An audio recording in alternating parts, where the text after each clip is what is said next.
한 소년이 장난감 병정 세트를 선물 받았습니다. 상자에는 주석으로 만든 병정들이 서 있었습니다. 그런데 한 병정은 한쪽 다리가 없었습니다. 그럼에도 그는 다른 병정들처럼 곧게 서 있었습니다.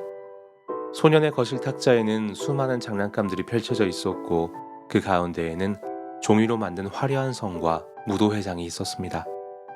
그곳에는 한 발을 높이 들고 서 있는 예쁜 발레리나 종이 인형도 있었습니다. 병정은 그녀를 보자마자 마음을 빼앗기고 말았습니다. 한 발을 들고 서 있는 모습이 마치 자신과 같아 보였기 때문입니다. 하지만 그는 주석으로 만들어졌고 그녀는 종이로 만들어졌기 때문에 이루어질 수 없는 사랑이었습니다. 밤이 되어 소년이 잠들자 장난감들은 무도회장에서 춤을 추고 놀았습니다. 하지만 한쪽 다리가 없는 장난감 병정은 춤을 출 수가 없었고 멀리서 그저 반듯한 자세로 발레리나를 바라보고 있었을 뿐입니다. 다음날 아침 소년은 병정을 창가로 옮겨두었습니다. 그런데 갑자기 바람이 불어서 그는 거리의 돌바닥에 떨어지고 말았습니다. 그 와중에도 자신의 반듯한 모습은 지키고 있었습니다. 마침 2명의 아이들이 그를 발견했습니다. 그리고 종이배에 태워서 항해를 시키자 하면서 도랑으로 흘려보냈습니다. 장난감 병정은 종이배를 타고 비바람 속을 항해하게 되었습니다. 여전히 꼿꼿한 자세로 말입니다. 그러다가 하수구 끝에 이르러 결국 깊은 바다까지 추락하고 배는 찢겨졌습니다. 그리고 잠시 후 물고기가 나타나 그를 삼켜버렸습니다. 그는 그 깊은 어둠 속에서도 반듯한 자세를 흐트러뜨리지 않았습니다. 시간이 지나 물고기는 어부의 그물에 걸려 시장에 팔려가고 다시 소년의 집으로 팔려왔습니다. 그리고 주방장이 물고기의 배를 가르는 순간 뱃속에서 장난감 병정이 나왔습니다. 그는 다시 소년의 집으로 돌아오게 되었습니다. 그리고 그가 사랑하던 종이 발레리나의 옆에 서게 되었습니다. 그런데 소년은 아무 이유 없이 그를 난로 불에 던져버렸습니다. 주석으로 만들어진 그의 몸은 뜨겁게 달아오르며 녹기 시작했습니다. 그럼에도 그는 꼿꼿한 자세로 발레리나를 바라보았습니다.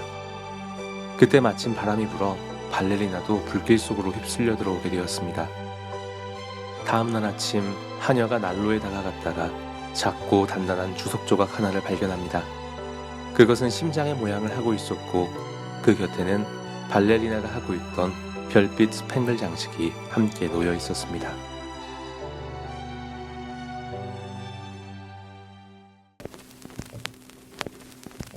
안데르센은 구두수선공의 아들이라는 콤플렉스 때문에 다리에 결함이 있는 캐릭터들을 많이 사용합니다. 이를테면 장난감 병정, 인어공주, 빨간 구두 같은 캐릭터들이죠. 더군다나 평생 짝사랑의 고통이 심했고 신분 차이 때문에 이루어질 수 없는 사랑에도 빠져봤고 동성애적인 성향 때문에도 마음고생이 심했다고 하는데요. 장난감 병정과 발레리나의 재질이 다르다는 것도 이루어질 수 없는 사랑에 대한 내적 반영이라고 합니다. 그래서 안데르센의 작품들은 결핍, 사랑, 좌절이라는 흐름이 자주 나타나곤 합니다. 특히 한쪽 다리가 없는 자신과 얼핏 비슷한 모습을 하고 있는 발레리나에게 사랑에 빠진다는 것은 나와 비슷하거나 나를 이해해줄 사람을 찾는 인간의 외로운 마음을 드러냅니다. 그리고 안데르센의 작품에는 미운 오리 새끼처럼 시련을 통한 성장이라는 주제가 많이 나오는데요. 장난감 병정에서는 갑작스럽게 바람이 불어 바닥에 떨어지고 물길에 휩쓸려 또 낭떠러지로 떨어지는 추락의 이미지가 반복됩니다. 그리고 마지막 시련으로 장난감 병정은 물고기의 뱃속에 들어가게 됩니다. 이는 루터교 신자였던 안데르센이 자주 사용하는 시련의 상징인데요. 구약 성경에서 요나 예언자가 물고기 뱃속에 들어가게 되는 장면을 떠올리게 함으로써 이 모든 시련이 자신의 사랑을 증명할 시험의 여정이었음을 결정적으로 드러내는 장면입니다. 하지만 안데르센은 삶이란 참 가혹하다는 이야기를 하고 싶었던 것 같습니다. 이 모든 시련을 겪고 다시 그녀와 함께할 수 있게 되었지만 결국 둘 다 불에 타버리게 됩니다. 하지만 인어공주 같은 작품들을 기억해본다면 우리의 현실은 가혹하지만 진정한 사랑은 영원하다는 메시지를 던지고 싶었다고 해석할 수도 있겠는데요. 바로 그 상징이 모든 것이 불에 타고도 마지막까지 남아있는 심장입니다. 이 부분은 오스카 와일드의 행복한 왕자의 결말과도 매우 유사하죠. 종교적 상징을 자주 사용했던 두 작가는 불을 정화의 상징으로 사용했고 모든 가치가 사라져도 사랑은 영원하다는 메시지를 전하고 있는 것입니다.